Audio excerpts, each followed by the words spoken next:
হয়, নিশ্চিতভাৱে আজি Nunai চেৰপাং অন্তৰ্গতত Badlapara M E school হাইস্কুলৰ ফিল্ডত আজি আমি বিজয় উৎসৱ আমি পালন কৰোঁ।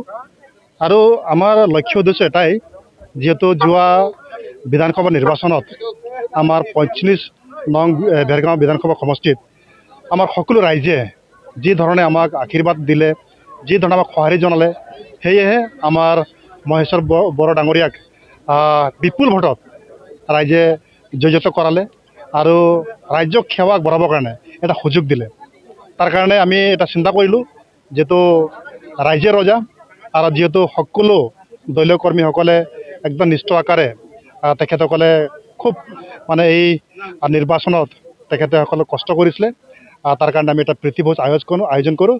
আৰু এই প্ৰীতিভোজত আজি আমি দেখিবলৈ পাওঁ আমাৰ বিকন চন্দ্ৰ ডেকা, আমাৰ NDA প্ৰাৰ্থী, লগতে মহেশ্বৰ বড়ো আৰু আমাৰ নুনাই চেৰপাং অন্তৰ্গতত আমাৰ সমূহ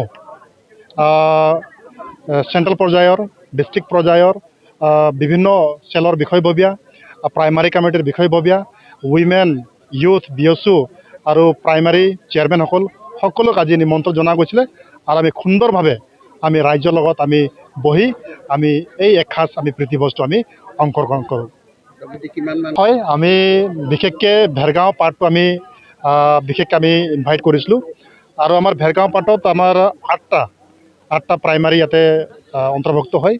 আৰু আঠটাই প্ৰাইমাৰী আমাৰ মেক্সিমাম 5,000কৈ অধিক আজি লোকসকলে আমাৰ ইয়াতে সমাৱেশ হৈছিলে।